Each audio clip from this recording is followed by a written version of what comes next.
నాటి కాంగ్రెస్ పార్టీ హయాంలో ఎమర్జెన్సీ విధించి 50 ఏళ్లు అయిన సందర్భంగా ఆనాటి చీకటి రోజులు మళ్లీ రాకూడదని భారతీయ జనతా పార్టీకి చెందిన మాజీ రాజ్యసభ సభ్యులు టీజీ వెంకటేష్, బీజేపీ రాష్ట్ర మహిళా మోర్చా ప్రధాన కార్యదర్శి గీతా మాధురిలు ఆకాంక్షించారు. నాటి ప్రధాని ఇందిరాగాంధీ తన పదవిని నిలబెట్టుకోవడానికి ప్రభుత్వ యంత్రాంగాన్ని ఆయుధంగా మార్చుకుని రాజ్యాంగానికి విరుద్ధంగా వ్యవహరిస్తూ దేశంలో ఎమర్జెన్సీ పాలన విధించారని, ఆనాటి చీకటి రోజులను ఎన్నటికీ మర్చిపోలేమన్నారు.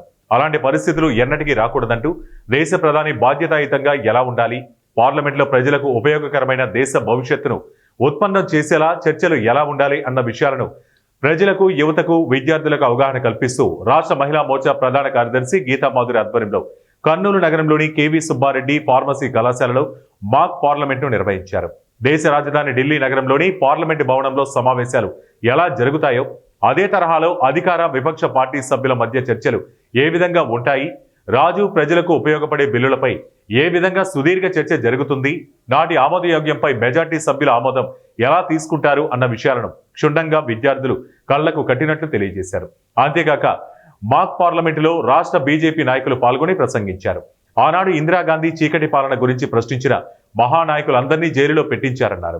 ఆ కాలంలో జరిగిన పరిస్థితులు, ప్రజాస్వామ్యాన్ని అణిచివేయబడిన విధానాన్ని గురించి వక్తలు తెలియజేశారు. భవిష్యత్తులో ప్రజలు, యువత ఎలాంటి ప్రభుత్వాలను ఎంచుకోవాలనే ఉద్దేశంతో ఏర్పాటు చేసిన మాక్ పార్లమెంటు కార్యక్రమాన్ని ఎంతో ప్రతిష్టాత్మకంగా ప్రజలకు అవగాహన కలిగేటట్లు నిర్వహించిన బీజేపీ రాష్ట్ర మహిళా మోర్చా ప్రధాన కార్యదర్శి గీతా మాధురిని భారతీయ జనతా పార్టీ పెద్దలు అభినందించారు. ఈ సందర్భంగా మాజీ రాజ్యసభ సభ్యులు టీజీ వెంకటేష్ మాట్లాడుతూ కీలకమైన బిల్లుల విషయంలో పార్లమెంట్లో సుదీర్ఘ చర్చ అనంతరం అందరి ఆమోదంతోనే బిల్లు పాస్ అవుతుందని తెలియజేశారు. అలాగే విద్యార్థులు కూడా ఒక నిర్ణయం తీసుకునేటప్పుడు సాధ్యాసాధ్యాలపై ఆలోచించాలన్నారు. విద్యా సంస్థల అధినేత కేవీ సుబ్బారెడ్డి మాట్లాడుతూ గత 50 సంవత్సరాల క్రితం కేవలం తన అధికారాన్ని నిలబెట్టుకునేందుకు ఎమర్జెన్సీ విధించి అన్ని రంగాలపై ఉక్కుపాదం మోపారని, ఇది ప్రజాస్వామ్య విరుద్ధమని ఆయన తెలియజేశారు. ప్రజలు ఎన్నికల సమయంలో ఆలోచించి ఓటు వేయాలని, నిర్ణయాలు ఎలా ఉండాలో, ఎలాంటి ప్రభుత్వాలను ఎన్నుకోవాలో ఈ మాక్ పార్లమెంటు నిర్వహణ ద్వారా తెలియజేశారన్నారు. ఈ కార్యక్రమంలో బీజేపీ నాయకులు నిర్మల కిషోర్, కార్పొరేటర్ పద్మలతా రెడ్డి, ఇంకా ఇతర నాయకులు తదితరులు, విద్యార్థులు పాల్గొన్నారు. ముఖ్యంగా ఈ పార్లమెంట్లో మీరు టీవీలో చూస్తుంటారు.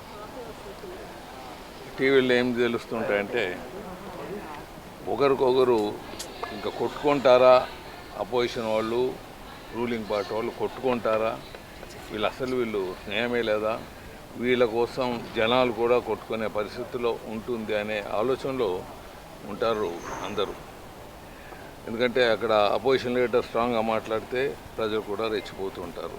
రూలింగ్ పార్టీ లీడరు స్ట్రాంగ్గా మాట్లాడుతుంటే రూలింగ్ పార్టీకి సంబంధించిన వాళ్ళు ప్రజలు కూడా రెచ్చిపోతుంటారు. రియాలిటీ అందరూ తెలుసుకోవాల్సింది ఏమంటే అది ఆ కెమెరా ఆన్ అయ్యేదే పార్లమెంట్ సెషన్స్ మొదలైతే స్పీకరు ఆర్డర్ ఇచ్చేదే, కార్యక్రమం మొదలుపెట్టేదే, ప్రతిపక్ష వాళ్ళు రూలింగ్ పార్టీ వాళ్ళని వాళ్ళ క్లారిఫికేషన్స్ అవి డిమాండ్ రూపంలో చెప్తూ ఉంటారు. దానికి మంత్రివర్గం సమాధానాలు చెప్తూ ఉంటాయి. ఆ ఆవేశంతో ప్రజలు చూసి ఆ ఆవేశంతో అడగటం కానీ, ఆవేశంతో జవాబులు చెప్పడం కానీ ప్రజలు అన్నదా భావించరాదు. అందరూ ఫ్రెండ్సే. ఒక 10 అడుగులు వేస్తే సెంట్రల్ హాల్ వస్తుంది. ఎప్పుడు సెషన్ అయిపోతుందో, ఎప్పుడు సెషన్ ఇంటర్వెల్ అవుతుందో ఇమీడియట్గా ఒకరి మీద ఒకరు భుజాల మీద చేతులు వేసుకొని ఆ సెంట్రల్ హాల్లో కూర్చొని అపోజిషన్ వాళ్ళు, రూలింగ్ పార్టీ వాళ్ళు అందరూ మాట్లాడుకుంటూ ఫ్రెండ్లీగా ఉంటారు.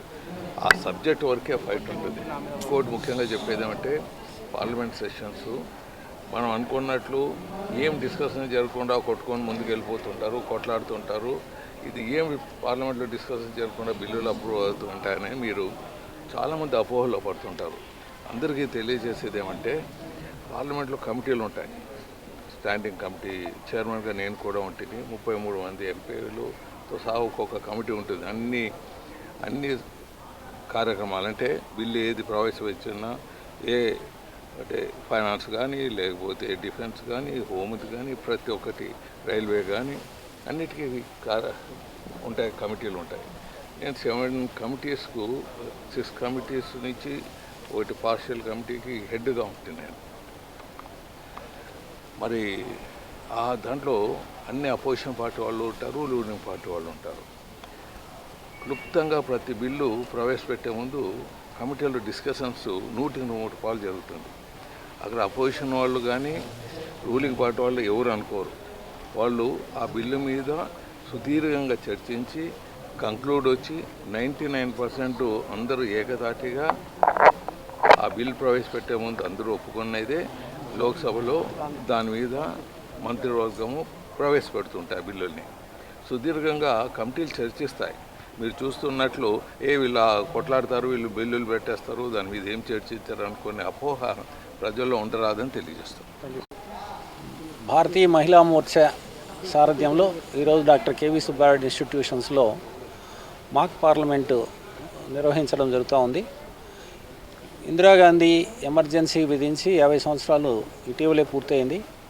ఎమర్జెన్సీ యొక్క దుష్పరిణామాలు ఏంటి అనేది విద్యార్థులకు తెలియజేయడం, భవిష్యత్తులో అలాంటి రాజ్యాంగ ఉల్లంఘన జరగకుండా మనం ఎలాంటి ప్రభుత్వాలను ఎన్నుకోవాలి అనేటువంటిది కూడా తెలియజేయాలనే ఉద్దేశంతో పిల్లలను మోటివేట్ చేసి చట్టాల పట్ల, పార్లమెంటు పట్ల ఏ విధంగా చట్టాలు రూపకల్పన జరుగుతాయో తెలియజేయడానికి ఈ పార్లమెంటు ఏర్పాటు చేయడం జరిగింది. విద్యార్థులంతా సుశిక్షితులై బాగా పార్టిసిపేట్ చేయడానికి సిద్ధంగా ఉన్నారు. ఎందుకంటే ఈరోజు విద్యార్థులుగా నేర్చుకున్న విషయాలు భవిష్యత్తులో వాళ్ళను సరైన దారిలో నడిపేదానికి వీలవుతుంది. దాని ద్వారా చట్టం గురించి తెలిసినప్పుడు మనుషులు సరైన దారిలో వెళ్తారనేది మా ఉద్దేశం. ముఖ్యంగా నేను ఆనాడు ఇంటర్మీడియట్ పూర్తయి డిగ్రీలో చేరిన సందర్భంగా ఎమర్జెన్సీ ఏంటో ఆ చేదును నేను కూడా చూశాను. అనేక రకాలైనటువంటి నల్ల చట్టాలు, అసలు ఎవరినైనా అరెస్ట్ చేయొచ్చు, కారణం చూపించక్కర్లేదు, సైకిల్ మీద పోతుంటే లైట్ లేదని, పట్టపగలు కూడా లైట్ లేదని అరెస్ట్ చేసిన సందర్భాలు ఉన్నాయి.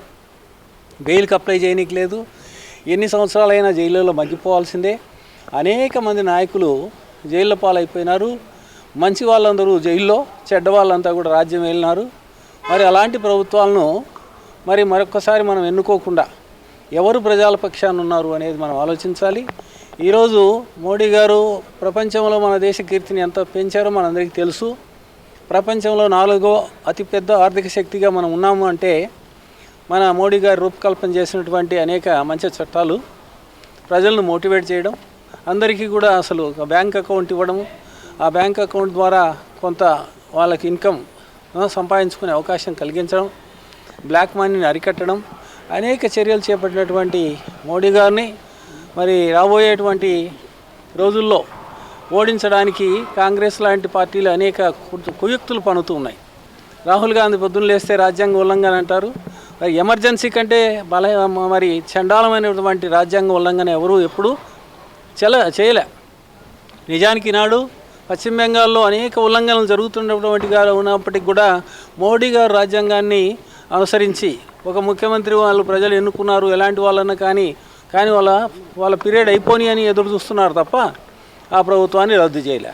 అదే ఆనాడు మరి ఎమర్జెన్సీ టైంలో అందరి హక్కులు లేవు, అసలు ఏ ముఖ్యమంత్రికి ఏ హక్కు లేదు, ఏ నాయకునికి లేదు. మరి అందరి హక్కులను స్వాహా చేసినటువంటి కాంగ్రెస్ పార్టీ ఈరోజు మరి అందరికీ కూడా నీతులు చెప్పడానికి ప్రయత్నిస్తుంది అంటే సిగ్గుచేటు. మనం అప్రమత్తంగా లేకపోతే మరోసారి కాంగ్రెస్ అధికారంలోకి వస్తే మరో ఎమర్జెన్సీ మన మీద ఎప్పుడైనా విధించకపోతుందా అని మనం జాగ్రత్తగా ఒళ్ళు దగ్గర పెట్టుకొని మనందరం కూడా ముందు జరగబోయేటువంటి ఏ ఎన్నికల్లో అయినా సరే కాంగ్రెస్కు మాత్రం ఇక్కడ కాలు పెట్టడానికి తావు ఇవ్వకూడదని నేను విశ్వసిస్తూ ఆకాంక్షిస్తూ మా విద్యార్థులను మోటివేట్ చేస్తున్నాను. నేను కూడా మోటివేట్ అయి ఉన్నాను. Thank you for the opportunity. జై భారత్ మాతాకు జై. అత్యవసర పరిస్థితిలో వ్యతిరేక నిరసనలు క్రూరంగా అణిచివేయడము, అలాగే ఆ చీకటి రోజుల్లో దేశ పెద్దలను జైల్లో అందరినీ పెట్టడము, అట్లాగే ప్రతిపక్ష నాయకుడు నిద్ర నుండి మేల్కొని బలవంతంగా సమీపంలో జైలు తీసుకోవాల్సిన పరిస్థితిని తీసుకొచ్చినారు. అట్లాగే జయప్రకాష్ నారాయణ, అటల్ బిహారీ వాజ్పేయి గారు, లాల్ కృష్ణ యాదవ్ గారు, జార్జ్ ఫెర్నాండెజ్, చరణ్ సింగ్, మొరార్జీ దేశాయ్, నానాజీ దేశ్ముఖ్, ఇలా ఎంతో మందిని రాజకీయ నాయకుల్ని జైల్లో పెట్టినటువంటి పరిస్థితి. ఆ పరిస్థితి అంతా కూడా నేను ఇలా మాట్లాడుకుంటూ పోతే 2 నిమిషాలు అయిపోతుంది. పెద్దలు దీన్ని ముందు ఎంతో సూచించాల్సిన అవసరం ముందుంది. అలాగే పిల్లలతో